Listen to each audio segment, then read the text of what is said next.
இயேசுவில் பிரியமானவர்களே, எல்லாருமே சத்தமா மரியே வாழ்கன்னு சொல்லாமா? கை உயர்த்தி மரியே வாழ்க, மரியே வாழ்க, மரியே வாழ்க, மரியே வாழ்க. சொல்லாதீங்க, அவங்க சொல்றாங்க பார்க்கலாம். மரியே வாழ்க. சத்தம் கேட்கல எனக்கு. மரியே வாழ்க, மரியே வாழ்க. Praise the Lord. இயேசுவுக்கே புகழ், இயேசுவுக்கே நன்றி. அன்பானவர்களே, இந்த நாளிலே சிறப்பாக இந்த மாதத்தினுடைய முதல் சனிக்கிழமை தவக்காலத்தில் இருக்கிறோம். இந்த தவக்காலத்திலும் சனிக்கிழமை வேளையிலுமே அன்னையை மகிமைப்படுத்த, அன்னைக்கு நன்றி கூற இங்கு கூடியிருக்கிறோம். இந்த நாளிலே வாசிக்கப்பட்ட வாசகங்கள் பற்றி தியானிக்காமல் சிறப்பாக இந்த அன்னையை பற்றி நாம் ஒரு சில யதார்த்தங்களை புரிந்து கொள்ளுவோம். கடவுளுடைய அருளை நாம் நிறைவாக பெற வேண்டும் என்றால் நம்ம என்ன செய்யணும்? கடவுள் அருள் நிறைவாக நம்ம தினமும் பெறணும். நம்ம என்ன பண்ணால் அது அருள் கிடைக்கும்? சொல்லுங்கள் பார்க்கலாம். பைபிள் படித்தா கிடைக்கும் 1, ஜபம் பண்ணால் கிடைக்கும் 2, வேற திருப்பலிக்கு வந்தால் கிடைக்கும், ஞாயிற்றுக்கிழமை திருப்பலி தவறக்கூடாது, மகிழ்ச்சி. ஆண்கள் சைடு அமைதியாக அப்படி உட்காந்துருந்தாவே கடவுள் இருக்கார், நிறைவாக கிடைக்கும். அப்படி தானே? வாய் திறக்காமல் அப்படியே கையை கட்டிக்கிட்டு இறுக்கமாக எடுத்துகிட்டு போனால் கடவுள் அருள் நிறைவாக கிடைக்கும். இது ஆண்களுடைய கருத்து. Praise the Lord. மரியே வாழ்க. அன்பானவர்களே, நீங்கள் சொல்லாத ஒன்று, கடவுள் நமக்கு தேவை, கடவுளை நம்ம வசப்படுத்திக்கணும் அப்படின்னு சொன்னால், கல்யாணம் பண்ணாக்கா மனைவி கிட்ட வீட்டில் சொல்லுவாங்க, உங்கள் கணவனை கைக்குள்ளே வச்சுக்கிடி அப்படின்னு சொல்லுவோம் இல்லையா? இப்போ கைக்குள்ளே வச்சுக்கிட்டா என்ன அர்த்தம்? அவரு உனக்கு எல்லாமே செய்யணும்னாக்கா நீ அவர் கூட இருந்து ஆகணும். அவர் சொல்கிறதுக்கெல்லாம் கேட்டு ஜாலரா தட்டுனா உன்னை அவர் எந்த நேரமும் கைவிட மாட்டார். மரியே வாழ்க. அப்போ கடவுளையே நமக்குள்ளே வச்சுக்கணும், நான் கேட்குறதெல்லாம் கடவுள் உடனே கொடுக்கணும் அப்படின்னு சொன்னால் நம்ம ஒன்று தினமும் செய்யணும். அது என்ன அப்படின்னா கீழ்ப்படிதல். முளைச்சி 3 இலை வரல, நீலாம் எனக்கு அட்வைஸ் பண்ணுறியா? இது நம்ம சொல்லியிருப்போம். நீ என்ன சொல்கிறது, நான் என்ன கேட்குறது? நான் பிடிச்ச முயலுக்கு 3 காலு தான். நம்ம குடும்ப வாழ்க்கையிலும் சரி, நம் பணியாற்றுகிற இடங்களிலும் சரி, இதனால தான் பெரிய பிரச்சனையே வருது. நான் வந்து சைக்காலஜிஸ்ட். இது வரைக்கும் ஒரு 2000 பேரை தனிப்பட்ட விதத்தில் பார்த்து கவுன்சிலிங் கொடுத்துருக்குறேன். அப்போ இந்த 2000க்கு மேலே கொடுத்துருக்குறேன். அவங்க எல்லாம் பார்த்தீங்கன்னா இந்த பிரச்சனை கொண்டு வராங்க இல்லையா? இந்த பிரச்சனை எங்கே முதல்ல ஆரம்பிக்குது அப்படின்னு பார்க்கும்போது இந்த கீழ்ப்படிதல் இல்லை. இவங்க என்ன சொல்கிறது, நான் என்ன கேட்கறது, அவங்க சொல்லி நான் கேட்கணுமா? இந்த ஒரு உணர்வு ஒரு மனுஷனுக்குள்ளே வந்துடுச்சு அப்படின்னு சொன்னால் உங்கள் வாழ்க்கையில் பிரச்சனைக்கு மேலே பிரச்சனை வந்துக்கிட்டே இருக்கும், சந்தேகத்துக்கு மேலே சந்தேகம் வந்துகிட்டே இருக்கும், மனசுக்குள்ள ஒரு நிம்மதி இருக்காது, ஒரு அமைதி இருக்காது. Praise the Lord. தூங்குறவங்க மட்டும் சொல்லுங்க பிரைஸ் தி லார்ட். ஆமாம், தூங்கிட்டே இருங்க, சொல்லுங்க பிரைஸ் தி லார்ட். நல்லா இருக்கு, இங்கேருந்து பார்க்கறதுக்கு நல்லா காட்சி அழகாக தெரியுது. நீங்கள் என்ன பண்ணுறீங்கன்னு தெளிவாக தெரியுது. யார் தூங்குறீங்க, யார் வந்து கவனிக்குங்கிறது அழகாகவே தெரியுது. அன்பானவர்களே, இந்த கீழ்ப்படிதல் ஒரு மனுஷனுக்குள்ள இருந்துச்சுன்னா கடவுளே அவங்களுக்குள்ள வசமாக்கிடுவார். கடவுள் கேட்கறதெல்லாம் சொல்லுவார், செய்வார். இது எங்கேருந்து பார்க்கணும்னா பழைய ஏற்பாட்டிலிருந்தே நம்ம பார்த்துக்கலாம். ஆதாம் ஏவாள் கிட்ட கடவுள் சொல்றாரு, எல்லாமே உனக்கு தான், ஆனால் இந்த மரத்தினுடைய கனி மட்டும் உண்ணாத. கீழ்ப்படிஞ்சாரா? உடனே அந்த கடவுளுடைய வார்த்தையை மீறி செய்கிறார். அந்த மீறுறது அப்போ ஆரம்பிச்சது. இன்னைக்கு வரைக்கும் கணவன் சொன்னாதான் மனைவி உப்பு கம்மியாக இருக்குதே அப்படின்னு சொன்னாக்கா நாளைக்கு உப்பு 1 கிலோ எக்ஸ்ட்ராவே இருக்கும். அப்போ யாருமே சொல்கிறதுக்கு எதிர்ப்பாக தான் செய்யுமே ஒழிய சொல்கிறத கீழ்ப்படிந்து செய்கிறது கிடையாது. அந்த ஒரு குணம் மனிதர்களாகி நம்ம எல்லாருக்குமே இருக்குது. அதனால என்ன நடக்குது? பழைய ஏற்பாட்டில் கடவுள் அவர்களுக்கு ஒரு தண்டனை கொடுக்கிறார். பெண்ணை பார்த்து நீ குழந்தை பெற்றெடுக்கும் பொழுதெல்லாம் மகப்பேறு வேதனை அடைவாய். ஆணை பார்த்து நீ ஒவ்வொரு நாளும் நெத்தி வேர்வை நிலத்தில் விழ கஷ்டப்படுவா அப்படின்னு ஒரு சாபம் மாதிரி ஒரு பனிஷ்மெண்ட்டை கொடுத்துட்டு போயிட்டார். அதுதான் இன்னைக்கு வரைக்கும் அந்த கீழ்ப்படிதலை மீறி வந்ததுனால நம்ம இன்னைக்கு எல்லாமே கடவுளுடைய அருளை நிறைவாக பெறாமல் இருக்கிறோம். அப்போ யாரெல்லாம் கீழ்ப்படுகிறார்களோ அவர்களுக்கு தான் ஆசீர், அவர்களை தான் கடவுள் காப்பாற்றுகிறார் என்பதற்கு தொடக்க நூல் 6-9 வரைக்கும் படிச்சிங்க அப்படின்னு சொன்னால் யாரை பற்றி படிப்போம்? தொடக்க நூல் 6-9 வரைக்கும் 6ஆம் அதிகாரம், 7ஆம் அதிகாரம், 8ஆம் அதிகாரம், 9ஆம் அதிகாரம். எதை பற்றி படிப்போம் தெரியுமா? மரியே வாழ்க. தூங்கிட்டாங்களா எல்லாரும்? மரியே வாழ்க. யாரை பற்றி படிக்கிறோம்? நோவா பெட்டகம் கேள்விப்பட்டிருக்கீங்களா? நோவா பெட்டகத்துல கடவுள் அவங்கள ஒரு குடும்பத்தை மட்டும் அனுப்புறாரு. மற்றவங்க எல்லாமே திரும்பவும் புதுசா ஒரு உலகத்தை உருவாக்கலாம் அப்படின்னு சொல்லிட்டு கடவுள் திட்டமிடுறாரு. ஏன்னா கடவுளுடைய வார்த்தையை கேட்காம எல்லாருமே பாவம் செய்யறாங்க. அப்ப கடவுளுடைய வார்த்தையை கேட்காதவங்களுக்கு கடவுளுடைய தண்டனை இருக்குது அப்படிங்கிறது தொடக்கத்துல பழைய நம்ம பார்க்கிறோம். இங்க ஆண்டவர் என்ன பண்றாரு? அழிக்கணும்னு சொல்றாரு. அப்ப நோவா சொல்றாரு, கடவுளை இந்த ஒரு முறை மன்னிச்சு விட்டுருங்களேன், இந்த ஒரு முறை மன்னிச்சு விட்டு நான் போய் சொல்றேன். போய் சொல்லி பார்க்குறாரு, யாரும் கேட்கல. வேலையை பார்த்துட்டு போயா அப்படின்னு சொல்லிட்டு திரும்ப அவங்க பாவ வாழ்க்கையிலே செய்யறாங்க. கடவுள் பொறுக்க முடியல. அப்ப நிறைய முறை அவங்களுக்குள்ள நோவாவுக்கும் கடவுளுக்கும் வாக்குவாதம் நடக்குது. இருந்தாலும் கடவுளுக்கு பொறுத்து பார்த்தாரு, பாவமே செய்யறாங்க, கீழ்ப்படியாம இருக்கிறாங்க. கடவுளுங்கிற ஒரு பயமே இல்லை. நான் அழிக்க போறேன்னு முடிவு பண்ணிட்டு நோவா பற்றி கூட்டிட்டு வராரு. நான் சொல்றபடி செய்யுன்னு சொல்லிட்டு ஒரு பெட்டகம் செஞ்சு அவங்க குடும்பம் மற்ற எல்லா விலங்குகளும் ஆண் பெண் மட்டும் உள்ள வச்சு 40 நாட்களுக்கு மேல மழை, பயங்கர மழை, புயல் அடிக்குது, வெள்ளம் அடிக்குது, காத்து அடிக்குது, எல்லாருமே அழிந்து போனாங்க. காரணம் கீழ்ப்படியில. பாருங்க, ஒரு மனுஷன் கடவுளுடைய வார்த்தை கீழ்ப்படியில அவனுக்கு அழிவு உண்டு அப்படிங்கிறது தொடக்கத்திலேயே நம்ம பார்க்கலாம். அதுக்கப்புறம் இன்னொரு முறையை கடவுள் உலகத்தை அழிக்கிறார். எப்ப அப்படின்னு சொன்னா லோத்துவினுடைய காலத்துல மீண்டும் மக்கள் பாவம் செய்யறாங்க. என்னடா அது, இவங்களை திரும்பவும் பாவம் செய்யறாங்க, கீழ்ப்படியாம போறாங்களே அப்படிங்கிறது. லோத்துனுடைய காலத்துல லோத்து மனையை மட்டும் வெளியே அனுப்பிட்டு அந்த இடத்து முழுவதுமா நெருப்பு பிழம்பால எரிச்சு சாகடிக்கிறாரு. போயிட்டே இருக்கிறாங்க. அந்த லோத்தினுடைய மனைவிக்கு ஒரு கியூரியாசிட்டி, ஆர்வம், என்னடா எப்படா மக்கள் சாகுறாங்கன்னு திரும்பி பார்த்தாங்க. கடவுள் என்ன சொன்னாரு? திரும்பி பார்க்காம போன்னு சொல்றாரு. திரும்பி பார்த்தாங்க, அப்படியே உப்பு தூணா மாறி போனாங்க. அப்ப அந்த இடத்துல கடவுள் பார்க்கிறாரு, ஏன் இவங்க கீழ்ப்படியில? கடவுளுடைய வார்த்தையை கேட்டு அதன்படி நடந்தால் தான் கடவுளுடைய ஆசை கிடைக்கும் என்கிறதுக்கு இது உதாரணம். மீண்டுமாக பழைய ஏற்பாட்டில் மோயிஸ் இஸ்ரேல் மக்களை பார்வோன் மன்னனத்தில் கூட்டிட்டு வராரு. மோயிஸ் சொல்றாரு, என்னால் முடியாது, இவ்வளோ பெரிய மக்கள் எப்படி நான் கூட்டிட்டு வர்றது, அதுவும் அந்த அரசங்கிட்ட எப்படி கூட்டிட்டு வர்றது, நான் சொல்றேன் கேளு. அவர் கீழ்ப்படிஞ்சாரு, போறார். அவரால் திக்குவாயி பேச முடியாது, எல்லாமே இருந்தோம். கடவுள் சொல்லிட்டாரு, நான் கேட்டே ஆகும் அப்படின்னு சொல்லிட்டு கீழ்ப்படிஞ்சு போனாரு. கடவுளுடைய வல்லமை அவருக்கு கிடைச்சது. போயிட்டு அங்க பெரிய பெரிய புதுமைகளாம் செஞ்சுட்டு எல்லாருமே கூட்டிட்டு வரார். வந்த வழியில அவங்க மக்கள் திரும்ப மீண்டுமா கடவுள் நேரா முகமுகமா பார்க்கல, கோபம் வருது, கடவுளை திட்டுறாங்க. எங்கடா இருக்காரு அந்த கடவுள்? நாங்க அங்க இருந்தாலும் 3 வேளை ஏதாவது சாப்பிட்டு இருப்போம், இங்க இந்த மண்ணாவையே சாப்பிட்டு இருக்கிறோம், போர் அடிக்குது, ஒரே சாப்பாடு, விதவிதமா சாப்பிட்டா நல்லா இருக்கும்னு அவங்க எல்லாருக்கும் அந்த ஒரு கோபம் வருது. கடவுளை வெறுக்கிறாங்க, பாவ வாழ்க்கையில ஈடுபடுறாங்க. கடவுளே எங்களுக்கு தெரியலையே, நாங்க என்ன பண்றோம், எங்களுக்கு இருக்கிற எல்லா நகையை வச்சு பொற்கன்று குட்டி செஞ்சு இதுதான் கடவுள் அப்படின்னு வணங்க ஆரம்பிக்கிறாங்க. அங்கேயும் கடவுள் அந்த மக்களை அப்படியே சபிக்கிறாரு. மயங்கி போறாங்க, செத்து போறாங்க. அப்படியே அப்ப செத்து போன நேரத்தில் சொல்றாங்க, யாரெல்லாம் இந்த உயர்த்தப்பட்ட வெண்கல பாம்பை பார்க்கறாங்களோ அவங்க உயர்த்தப்படுவார்கள். அப்ப பாருங்க, இப்படி நம்ம சொல்லிக்கிட்டே போகலாம். பழைய ஏற்பாட்டில் புதிய ஏற்பாட்டில் கூட கீழ்ப்படியில அப்படின்னு சொன்னா அங்க பனிஷ்மெண்ட் கிடையாது. கடவுள் அழிக்கல அவங்களை மீண்டுமாக மனமாற செய்கிறார். நான் பாவிகளை தேடியே வந்த நீதிமான்களை அல்ல அப்படின்னு சொல்லிட்டு அங்க ஒரு புதிய ஒரு திட்டத்தை, ஒரு புதிய ஒரு கோட்பாட்டை இயேசு கொண்டு மீண்டும் அந்த பாவம் செய்யாதுங்க, கீழ்ப்படிங்க, கடவுளுடைய வார்த்தையை கேளுங்க.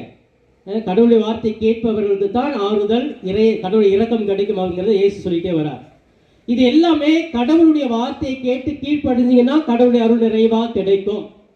குடும்பத்திலே அப்படிதான், மற்றவங்க சொல்றதுக்கு நம்ம கீழ்ப்படிஞ்சோம் அப்படின்னு சொல்ல கொஞ்சம் விட்டு கொடுப்போமே, கேட்டு பார்ப்போமே, அவங்க சொல்றதான் செய்வோமே. இல்ல நீ நான் சொல்றது நான் என்ன செய்யறது அப்படின்னா கடவுளுடைய அருள் நமக்கு கிடைக்காது. இப்ப இன்னைக்கு சிறப்பா அந்த அன்னை மரியாளுடைய வாழ்க்கைக்கு வருவோம். அன்னை மரியாள் பிறந்ததே ஒரு பெரிய அற்புதத்தில் பிறந்தாங்க. தூய ஆவியால் தான் பிறக்கிறாங்க. ஜோக்கியம் அண்ணாளுக்கு ரொம்ப நாள் குழந்தை இல்லை, வரம் வேண்டிகிட்டே இருக்கிறாங்க. கடவுள் அவங்களுக்கு ஆசீர்வதிச்சு ஒரு பெண் குழந்தை கொடுக்குறாங்க. அப்ப அந்த அண்ணா என்ன சொல்றாங்க, எனக்கு குழந்தை பிறந்தா அது ஆணா இருந்தாலும் சரி பெண்ணா இருந்தாலும் சரி கோயில்ல காணிக்கையாவே நாங்கள் ஒப்பு கொடுக்குறோம் அப்படின்னு சொல்லிட்டு வேண்டுறாங்க. பிறந்துடுறாங்க. ஐயோ எப்படி ஒரே குழந்தைய நாங்கள் கோயிலில் போய் விடுறது. நல்லா கவனிங்க, கோயிலில் போய் விடுறது அப்படின்னு சொன்னால் ஆண்கள் தான் போய் விடுவாங்க அந்த எருசலேம் ஆலயத்தில். ஆனால் பெண்ணை போயிட்டு எப்படி ஒரு ஆலயத்தில் காணிக்கையாக கொடுக்கறது, யார் பார்ப்பாங்க, அந்த பெண்ணுக்கு எப்படி பாதுகாப்பு, இதெல்லாம் ஒரு தாய்க்கு பயம் இருக்கும். இருந்தாலும் கொடுத்த வாக்கை கீழ்ப்படிஞ்சு நான் கடவுளுக்கு அந்த பெண்ணை கொடுக்கணும்னு சொல்லிட்டு அன்னை மரியாதை போய் ஆலயத்தில் விட்டுறாங்க. மரியே வாழ்க. கேட்குறவங்க மட்டும் சத்தமாக சொல்லுங்க, மரியே வாழ்க. மற்றவங்களாம் கேட்கல, எந்த சைடில் உள்ளவங்களாம் மரியே வாழ்க. கொஞ்சம் கவனிங்க.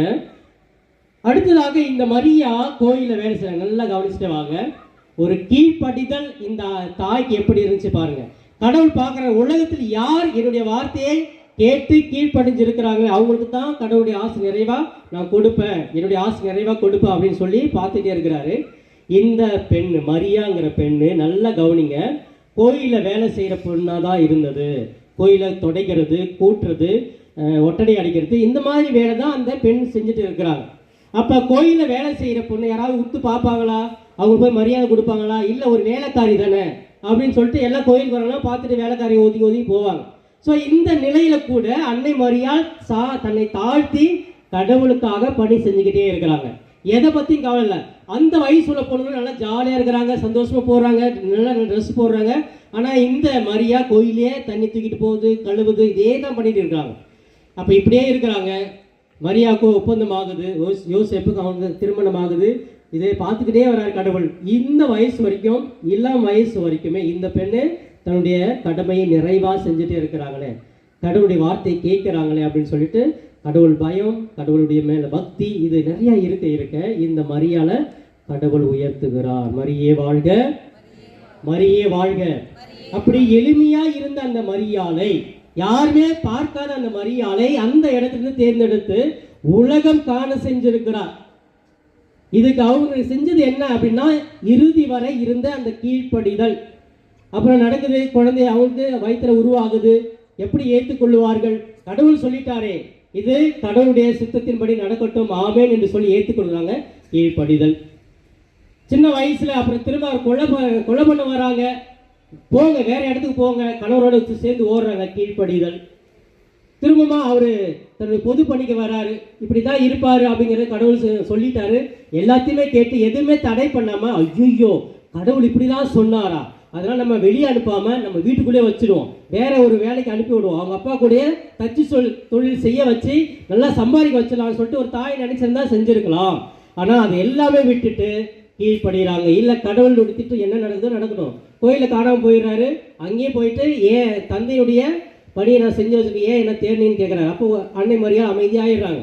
இப்படி கடவுள் இயேசுவினுடைய வாழ்க்கையில் அன்னை மரியாள் எல்லாத்தையுமே விட்டு கொடுத்துட்டே போகிறாங்க. காரணம், கீழ்ப்படியணும். கடவுளுக்கு கீழ்ப்படிதான் தான் பிடிக்கும், கீழ்ப்படிதான் தான் அருள் கிடைக்கும் அப்படின்னு இறுதி வரை இந்த அன்னை தன்னுடைய மகன், ஒரே மகன் சிலுவையில் அறையப்பட்டு மரித்து தன்னுடைய உடம்பிலே அவருடைய தோளிலே இறக்கி அவங்க மடியில் போடுறாங்களே, அது வரைக்குமே ஒரு தாய் அப்படியே அந்த கீழ்ப்படிதலே இருக்கிறாங்க, அந்த உணர்வுலேயே இருக்கிறாங்க.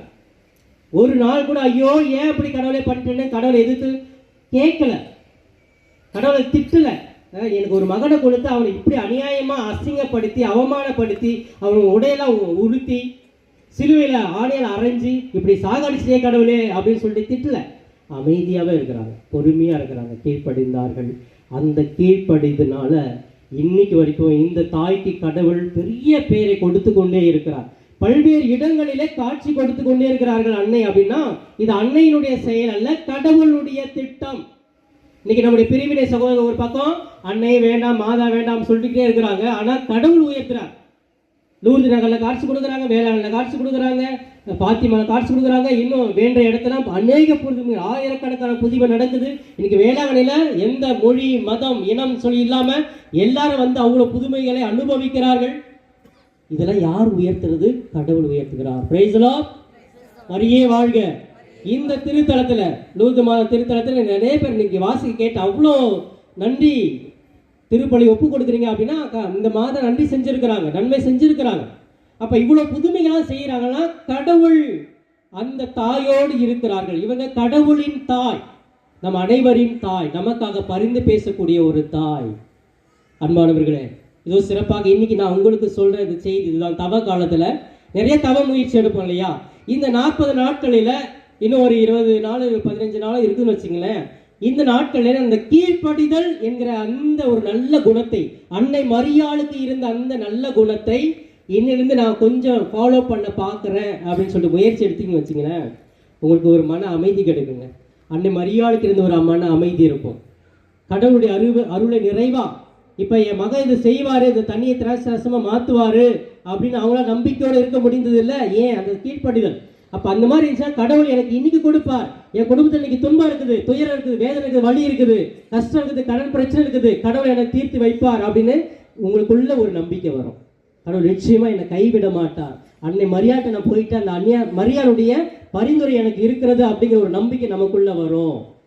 அதோட நம்ம மகிழ்ச்சியா இருப்போம். அன்னை மரியாள் எப்படி மகிழ்ச்சியா பேர் வகை கொண்டு துள்ளியதோ அதே போன்று எல்லாருமே நமக்குள் ஒரு பெரிய மகிழ்ச்சி, எவ்வளவு துன்ப துயரங்கள் வந்தா கூட உள்ளார்ந்த மகிழ்ச்சி இருக்கும். என்ன மகிழ்ச்சி? நான் கடவுளின் பிள்ளை, இயேசுவின் பிள்ளை, நான் இயேசுவின் பிள்ளை, பயமே இல்லை, என்னாலும் சந்தோஷமே, நான் இயேசுவின் பிள்ளை, பயமே இல்லை, என்னாலும் சந்தோஷமே. நான் இயேசுவின் பிள்ளை, எனக்கு பயமே இல்லை, எல்லாருமே சந்தோஷம் எனக்குள்ள வந்துட்டே இருக்கும். எப்போ?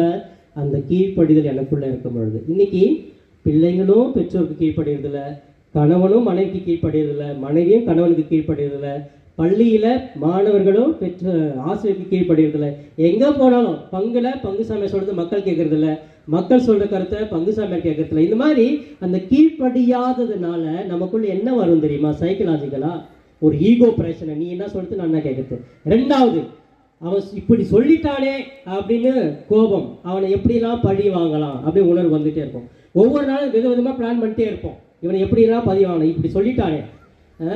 20 வருஷத்துக்கு முன்னாடி அவன் இப்படி ஒரு வார்த்தை என்ன கேட்டான், நான் சொல்லிட்டு வந்தேன், செத்தாலும் அவன் வாசப்படி நான் மிதிக்க மாட்டேன்னு சொல்லிட்டு வந்தேன், அவன் இன்னும் சாவலை, செத்தாவும் நான் வைக்க மாட்டேன், அவன் செத்த நீ போய் காலை வச்சா என்ன, வைக்கலாம் என்ன, இப்படி ஒரு வீராப்பு பேசிக்கிட்டு அந்த ஒரு கீழ்ப்படுதல் இல்லாமல் மன்னிக்காமல் இருக்கிற ஒரு குணம் இன்னைக்கு எல்லாத்தையும் வந்துக்கிட்டே இருக்குது. அந்த மன்னிப்பு இல்லை அப்படின்னா சைக்கலாஜிக்கலாக உளவியல் சார்ந்த விதத்தில் நீங்கள் ஒருத்தர் மன்னிக்கணும்னு வச்சிங்களேன், நீங்களே சும்மா ஒரு டெஸ்ட் பண்ணி பாருங்கள், கையை சும்மா வெட்டி பாருங்கள், வெட்டிட்டு அந்த மன்னிக்காத ஒரு குணம், பழி வாங்குற ஒரு குணம் இருந்துச்சுன்னா அது சீக்கிரமாக ஆறவே ஆறாது, அப்படியே தான் இருக்கும், ரத்தம் வந்துக்கே தான் இருக்கும்.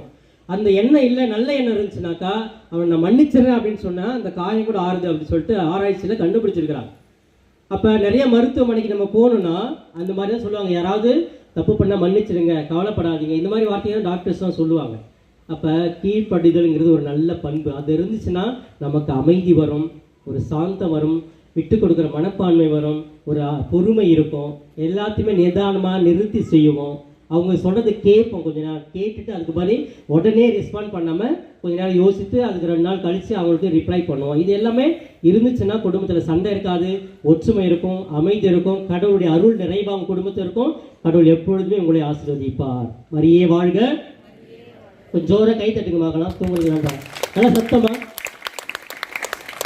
Praise the Lord, praise the Lord. நான் பாடுற பாட்டு எல்லாம் கை தட்டி பாடலாமா? பயப்பட மாட்டேன், நான் பயப்பட மாட்டேன், பயப்பட மாட்டேன், நான் பயப்பட மாட்டேன், இயேசு என்னோடு இருப்பதனால், இயேசு என்னோடு இருப்பதனால். செய்து பாருங்க.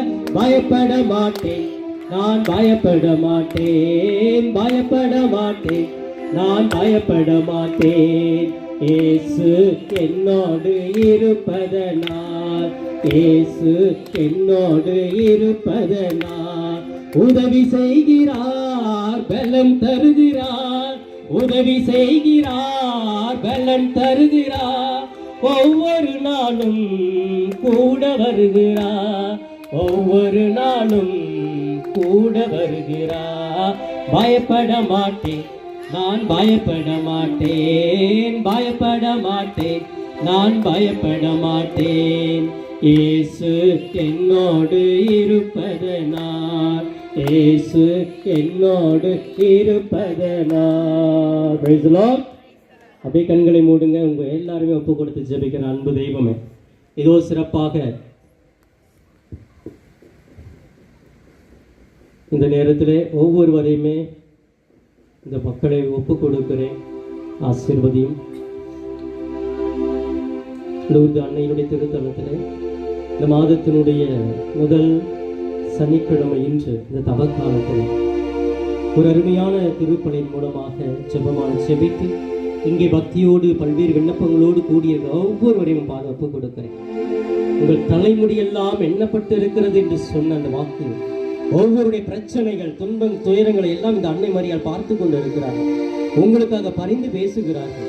இந்த லூர்து தாயுடைய அருளும் இரக்கமும் உங்கள் ஒவ்வொருவருக்கும், குடும்பத்துக்கும், இந்த பங்குக்கும் நிறைவாக இருக்கிறது. அதை உணருங்கள். உங்களுக்காக பரிந்து பேசுகிற தாய் இருக்கிறார்கள். உங்களை இயேசுவிடம் அழைத்து செல்லக்கூடிய தாய் இருக்கிறார்கள். பயப்பட வேண்டாம். எதை குறித்தும் நீங்கள் கலங்க வேண்டாம். மன உறுதியோடு இருங்க, தைரியத்தோடு இருங்க. உங்க வாழ்க்கையில இந்த நாட்களில் இந்த தாழ்ச்சிங்கிற நல்ல பண்பை வாழ்க்கையில அனுபவித்து அன்னை மரியாள் பெற்ற எல்லா இன்பங்களையும் எல்லா ஆசீர்வாதங்களும் நாமும் பெற்று மகிழ்ந்து வாழ நான் ஜெபிக்கிறேன். அன்பு தெய்வமே, பிள்ளைகள் ஒவ்வொருவரையும் ஆசீர்வதியும். இவர்கள் செய்கிற வேலையை ஆசீர்வதியும், குடும்பத்தை ஆசீர்வதியும். குடும்பத்தில் கஷ்டங்கள், கவலைகள், உடல் வியாதிகள், மன வியாதிகள் ஒவ்வொன்றும் நீக்கி விடுவீராக. குடும்பத்திற்கு கடன் பிரச்சனைகள் நீங்கட்டுமானவரே, வறுமை நீங்கட்டுமானவரே, பயணங்களை பாதுகாப்பாக அழைத்துச் செல்வீராக. இந்த திருத்தலத்தை நாடி வந்து வேண்டி விரும்பின எல்லாம் இவர் நிறைவாக பெற்றுக் கொள்ளட்டும். இவையெல்லாம் ஆண்டவர் மீட்பெருமான இயேசுவின் இணையற்ற நாமத்தில் ஜெபிக்கிறேன். ஜீவனுள்ள நல்ல பிதாவே, ஆமென்.